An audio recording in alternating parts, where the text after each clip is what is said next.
నమస్కారం అండి. ఫస్ట్ మిమ్మల్ని చూడగానే మాకు దూరదర్శన్ సీరియల్లో వచ్చినటువంటి తెనాలి రామకృష్ణ కనిపిస్తారు. ఆ తర్వాత సినిమాల్లో నారదుడి క్యారెక్టరే కనిపిస్తోంది. ఈ రెండు విపరీతమైనటువంటి పేరు తెచ్చాయి. అశోక్ కుమార్ అంటే తెనాలి రామకృష్ణుడు, అశోక్ కుమార్ అంటే నారదుడు. ఎలా అనిపించేది ఆ టైంలో అసలు? అండ్ మనం మాట్లాడుకుంటోంది ఆల్మోస్ట్ 40 years బ్యాక్ గురించి. ఎలా అనిపించేది? 85s, 80s, mid of 80s and towards end of 80s. అవును, ఇట్స్ గ్రేట్ ఎక్స్పీరియన్స్ అండి. ఎందుకంటే ఒక ఆర్టిస్ట్ అనేవాడికి యూజువల్గా ఒక్క బ్రాండ్ క్యారెక్టర్ దొరకడం చాలా కష్టం. ఇవాటికి ఇప్పుడు మనము సినిమా హీరోలు తీసుకోండి, టెలివిజన్ హీరోస్ తీసుకోండి, అంటే ఒక బ్రాండ్ క్యారెక్టర్ కోసం తపన పడతాం. ఒక నాగేశ్వరరావు గారికి దేవదాసు, రామారావు గారికి కృష్ణుడు, రాముడు, ఆయనకు చాలా ఉన్నాయి, కృష్ణుడు, రాముడు చాలా ఉన్నాయి.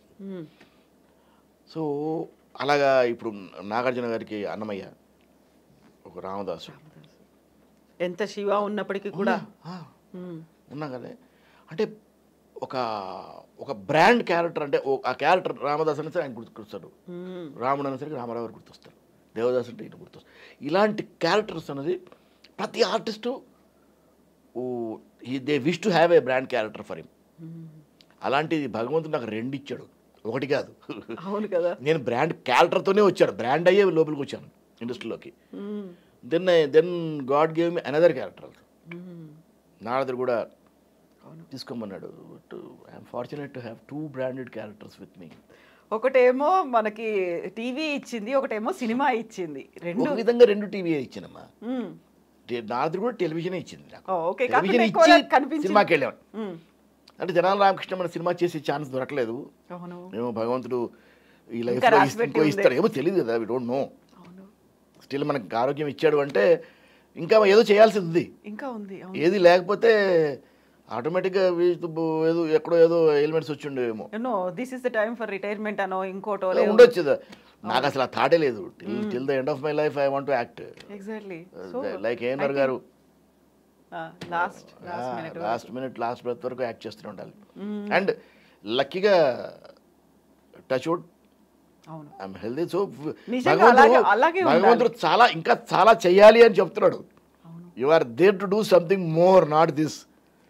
So be healthy, I will give you అన్న ఏదో ఉంది, వస్తుంది ఎక్కడి నుంచి ఇంట్యూషన్. అలాగే ఉండాలి కూడా నిజంగానే. సో ఎప్పుడు ఇంత నవ్వుతూ ఉండే మీరు సీరియస్ రోల్స్ చేసినప్పుడు, లేకుంటే క్యారెక్టర్ ఆర్టిస్ట్గా చేసినప్పుడు, జంధ్యాల గారి సినిమాలు చేసినప్పుడు చాలా అమాయకంగా కనిపిస్తూ ఉండడం అనేది. డిఫరెంట్ మీరు రోల్స్ 2 ఉండొచ్చు, దాంతో ఎలివేట్ అయి ఉండొచ్చు, కానీ షేడ్స్ అనేవి చాలా కనిపించాయి ఇన్ని సినిమాలు, ఇన్ని సీరియల్స్లో.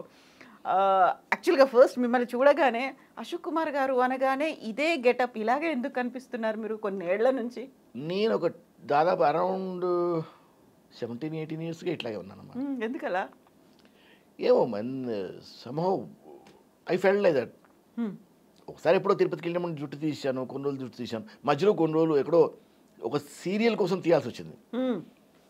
తీసి ఆ serial it went on for 6 months. Okay, 6 months 8 monthsకి వెళ్ళిన తర్వాత 8 months రోజు క్లీన్ షేవ్ చేసుకుంటున్నాను, బాగానే ఉంది కదా అని చెప్పేసి ఒక 2 years అలా కంటిన్యూ చేశాను. ఆ తర్వాత మళ్ళీ జుట్టు పెంచాను. జుట్టు పెంచి మళ్ళీ ఐ వాజ్ నార్మల్. మళ్ళీ ఎందుకో 17-18 years బ్యాక్, అది ఎప్పుడు అని చెప్పను, బట్ తిరుపతికి వెళ్ళాము. తిరుపతిలో జుట్టు తీశాను. జుట్టు తీయగానే ఏదో క్యారెక్టర్ వచ్చింది, ఇలా కమిట్ అయ్యాము. అది కొన్ని రోజులు వెళ్ళింది. అది బాగానే ఉంది కదా, ఇట్లాగా వి లుకింగ్ డిఫరెంట్, కావాలంటే విక్స్ ఎట్లాగా పెడుతున్నాము. సో కొత్త డిఫరెంట్ కనపడతాం, 10 మందిలో డిఫరెంట్ కనపడతాం కదా, కొత్త స్టైల్ స్టేట్మెంట్ అంతే. That's all, nothing special about it. అప్పటికి ఎవరు లేరు గుండెలో. అవును, నేను స్టార్ట్ చేసినప్పుడు ఎవరు క్లీన్ షేవ్లో లేరు. 10 మందిలో మనం డిఫరెంట్ కనపడతాం, సపరేట్గా కనపడతాం కదా. So it's identity, let me continue అన్నాను. నా ద్వారా చాలా మంది వచ్చారు. అవును, డిఫరెంట్ హెయిర్ స్టైల్స్, ఒక హీరోనో లేకుంటే ఫలానా సెలబ్రిటీయో నటుడో అలా కనిపించాడంటే దాన్ని ఫాలో అయ్యే నాగేశ్వరరావు గారు కూడా అన్నారు, బాగుంది కదయ్యా అన్నారు. బాగుంది కదా, అందరి గుండె మ్యాచ్ అవ్వదు చాలా మందికి, నీకు బాగుంది కదా అన్నారు. ఇట్లా ఉందామని ఉంచుదా అనుకుంటున్నాను. నాగేశ్వరరావు గారు నాకు ఇండస్ట్రీలో he's friend, philosopher and guide. ఆయనకు చెప్పకుండా ఇండస్ట్రీలో నేనేం చేయలేదు. ఎందుకు ఈ టాక్ సబ్జెక్ట్ వచ్చింది ఆయనకు, మాడుతుంటే వస్తుంటే ఇట్లా అనుకుంటాను సార్, ఇట్లా చాలా రోజులు అయిపోయింది, ఇట్లాగే ఉందామా అనుకుంటున్నాను అంటే, ఉండు బాగానే ఉందిగా అన్నాడు ఆయన.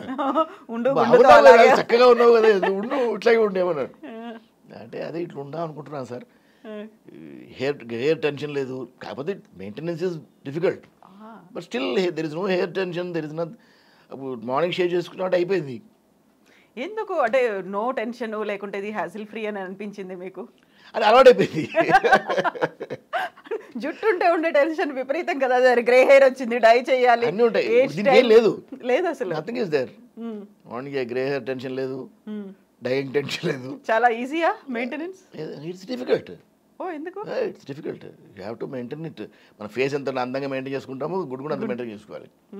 లేకపోతే ఇట్ గెట్, మనం సన్లోకి వెళ్ళడానికి లేదు, you can't go for, you can't allow to get tan. Tan అయిందంటే క్రాక్స్ వచ్చేస్తాయి. చాలా చాలా కూడా ఉంది దానికి. గుండు మెయింటైన్ చేయడం చాలా కష్టం. ఓకే, మెయింటైన్ చేస్తే you feel easy, you feel comfortable, but it maintain చేయడం కష్టం. And now use to it, అంతే కదా, చాలా ఈజీగా ఫ్లెక్సిబుల్గా అనిపిస్తోంది ఇది. ఇంకా ఇప్పుడు ఇంకా అలవాటైపోయింది, 17 years 18 years నుంచి అలవాటైపోయింది. సో ఈ గుండుతో చేసిన క్యారెక్టర్లు లేకుంటే అంతకుముందు జుట్టుతో చేసిన క్యారెక్టర్లని మిమ్మల్ని మీరు చూసుకున్నప్పుడు ఎలా అనిపిస్తుంది? ఎందుకంటే మొదటి నుంచి నేను విగ్స్తో చేస్తున్నాను, విగ్ లేకుండా చేస్తున్నాను, నార్మల్ హెయిర్తో చేస్తున్నాను, రకరకాలు చేస్తున్నాను కదా. It's all in part of the game, sir part of the game. ఇప్పటికీ విగ్తో చేస్తున్నాను, విగ్ లేకుండా చేస్తున్నాను, depending on the characters requirement, అంతే. It's part of the game, అంతే.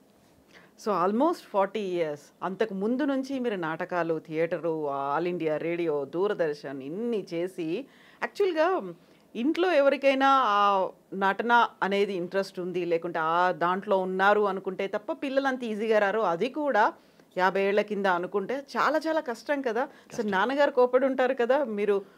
అంటే నాన్నగారు యూజువల్గా he use to be out only మా, బికాస్ ఆయన ఉద్యోగం ఎప్పుడు బయటే ఉండేది. IAS officer. ఆయనకి ఎప్పుడు బయటే ఉండేది ఉద్యోగం.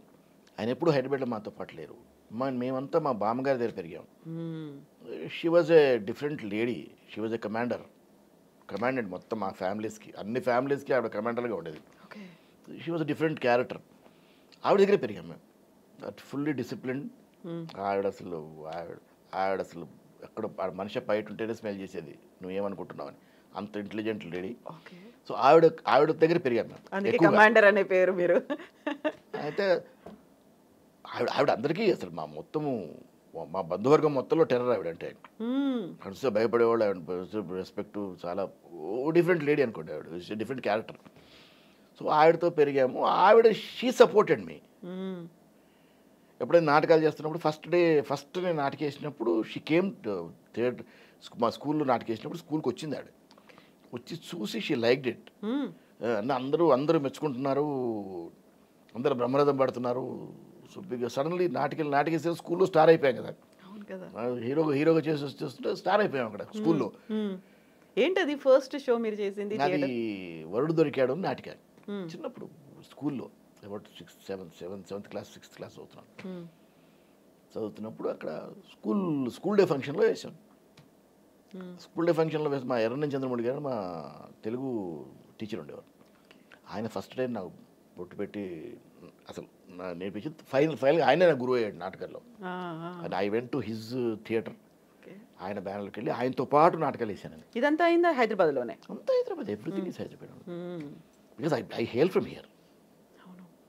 Basically I'm Telanganite. హైదరాబాద్ నుంచి my roots are here only.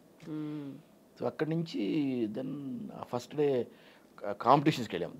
దీనికి ముందు సెప్టెంబర్లో నాకు బాల్భవన్ కాంపిటీషన్ ఉంటాయి మనకు. నవంబర్ 14th డిస్ట్రిబ్యూషన్ ఉంటుంది. సెప్టెంబర్లో జవహర్ బాల్భవన్లో కాంపిటీషన్స్ ఉంటాయి. So my school day was next to the competition dates. So ఆయన రిహార్సల్స్లో చూసి బాగా చేస్తున్నారు కదా పిల్లలు, why not we take them to the competitions అంటే ఆయన బాల్భవన్లో కాంపిటీషన్ తీసుకెళ్ళాడు. కట్టారు ఆయన స్కూల్ నుంచి. కడితే then we won the first నేను నా స్టేజ్ కాలు పెట్టింది కీర్తిశేషుల్లో మురారి క్యారెక్టర్ ఏకపాత్ర అభినయం. ఆయన నన్ను నాటికల్లో చూసి వీడిని మోన్ యాక్టింగ్ కూడా ఎందుకు చేయకూడదని ఓ రోజు పిలిచి నాకు ఆయన కీర్తిశిష్యులు ఫేమస్ ఇటు సైడ్ ఈ బెల్ట్ అంతా ఫేమస్ ఆయన ఇటు ఫ్రమ్ విజయవాడ నుంచి ఇటు నెల్లూరు ఈ బెల్ట్ అంతా ఆయన కీర్తిశిష్యులు మురారిగా ఫేమస్ ఆయన. సో ఆయన క్యారెక్టర్ ఆయన నేర్పించి చేయిస్తే I got the first prize on the day. First day call పెట్టింది ఫస్ట్ ప్రైజ్ తీసుకున్నాను. నెక్స్ట్ డే నాటకం వేసాం. నాటకంలో best actor in the play and all round best actor in twin cities. అంతే దూరద స్టార్ట్ అయింది అక్కడ. అక్కడి నుంచి స్కూల్కి వచ్చాము. అక్కడి నుంచి స్కూల్ డే చేశాను. స్కూల్ డే చేస్తే I became a star in the school. So everywhere glamour కనిపిస్తుంది. అక్కడే గ్లామర్ స్టార్ట్ అయింది. సరే మా గ్రాండ్ మదర్ కూడా మా సార్ వచ్చి అడిగారు, చంద్రమౌళి గారి ఇంటికి వచ్చి, కుర్రాడికి మంచి భవిష్యత్తు ఉందమ్మా, ఆర్టిస్ట్గా చాలా బాగా ఎదుగుతాడు, మీరు పర్మిషన్ ఇస్తే నేను నాతో పాటు వాడిని నా నాటకాలతో వేయించుకొని వాడికి యాక్టింగ్ నేర్పి నేను వాడిని నాతో పాటు తీసుకెళ్తాను, నాటకాలు చేయించుకుంటాను, మీకు అభ్యంతరం లేకపోతే అలౌ చేయండి అని అడిగితే వాళ్ళ ఫాదర్ వస్తారు, వచ్చినప్పుడు మాట్లాడదాం అని చెప్పి అందరూ కూర్చొని మాట్లాడితే my father also side okay వాడికి ఇంట్రెస్ట్ ఉంది, బాగా చేస్తున్నాడు అన్నప్పుడు ఎందుకు మనం డిస్కరేజ్ చేయడం, సరే గో అని అన్నారు. అలా ప్రయాణం మొదలైంది. మా బామ్మగారు కూడా చెప్పారు స్ట్రిక్ట్గా, చిన్నపిల్లాడు ఎట్టొస్తాడు మీ దగ్గరికంటే ఆయన చంద్రమౌళి గారు ఒక మనిషిని పెట్టి, ఆయన బైక్ ఉన్న ఒక మనిషిని పెట్టి అతను పికప్ చేసుకొని మళ్ళీ డ్రాప్ చేసేట్టుగా ఒప్పందం చేసుకొని అట్లా స్టార్ట్ చేశారు. అలా ఆయన దగ్గర ఆయనతో పాటు ఉంటూ నేర్చుకొని 70లో సొంతంగా అసోసియేషన్ పెట్టి నేను డైరెక్షన్ స్టార్ట్ చేసి అక్కడి నుంచి అలా వెళ్ళిపోయింది travel. And that is continuing, still continuing. అంటే అప్పటికి నేను యాక్టింగ్ నా ప్రొఫెషన్ అవుతుంది అనుకోలేదు. It was just a hobby and hobby became a profession. So మధ్యలో ఏంటి అడ్వకేట్ అవ్వాలనుకున్నారు, అడ్వకేట్ అయ్యారు, లా చదవడం ఇదంతా ఏంటి? మళ్ళీ అడ్వకేటే అవ్వాలనుకున్నాను నేను ఎప్పుడు సినిమా యాక్టర్ అవ్వాలని ఎప్పుడు అనుకోలేదు. ఎందుకంటే నేను ఎప్పుడు డ్రీమ్ చేయలేదు. నాకు మొదటి నుంచి నాకు ఒక ఫీల్ ఉండేది, ఫీల్ ఏంటి అది కరెక్ట్ కూడా, film acting is an speculation అని. You may flourish, you may not flourish. అక్కడికి వెళ్ళి why to risk your life. ఇంట్లో అంతా ఫాదర్ సర్వీస్లో ఉన్నారు, so it's a different route ఇంట్లో. సో సడన్లీ నేను father wanted me to go for service. నాకు సర్వీస్ ఇంట్రెస్ట్ లేదు, అందుకని సడన్లీ లా జాయిన్ అయిన తర్వాత సడన్గా ప్రొఫెషన్ తీసుకుందాం అనిపించింది. ఫాదర్కి చెప్తే సరే అన్నారు. అటే చదువుకున్నాను, అటే చదువుకుని అలాగే పోయి అలాగే ప్రొఫెషన్ స్టార్ట్ చేశాను. And luckily I flourished in my profession like anything. I was very busy advocate in High Court bar. అప్పట్లో యంగెస్ట్ అడ్వకేట్ నేను అండ్ బిజీ అడ్వకేట్. యంగెస్ట్ అడ్వకేట్స్లో బిజీగా ఉన్న అడ్వకేట్ నేను ఒక్కడే ఆ ఏజ్ గ్రూప్లో. ఎందుకంటే యూజువల్గా హైకోర్టులో మనం జూనియర్గా జాయిన్ అయితే by the time you become busy it will be at least 15 to 20 years high court బార్లో. అలాంటిది నాకు 3 yearsలో వచ్చేసింది. Third year of my profession I was busy in high court exclusive. And 4th year I became exclusive హైకోర్టుకి వచ్చాను. అన్నీ వదిలేసి, tribunal వదిలేశాను, lower court వదిలేశాను, అన్నీ వదిలేసి ఎక్స్క్లూజివ్గా హైకోర్టు ప్రాక్టీస్ చేశాను. సో అలాగే 88 వరకు చేశాను. ఈ మధ్యలో నాకు 85లో తెనాలి రామకృష్ణ ఈ వస్తూ ప్యారల్గా టెలివిజన్ చేశాను, ప్యారల్గా స్టేజ్ చేశాను. నేను చదువుకుంటూ కూడా all through my education also and అడ్వకేట్గా ఉండి కూడా నేను థియేటర్ చేస్తూ వస్తున్నాను, టెలివిజన్ చేస్తూ వస్తున్నాను ప్యారలర్గా. సో ఆ విధంగా కూడా నేను హైకోర్టు బార్ అండ్ బెంచ్లో కూడా ఐ వాజ్ పాపులర్.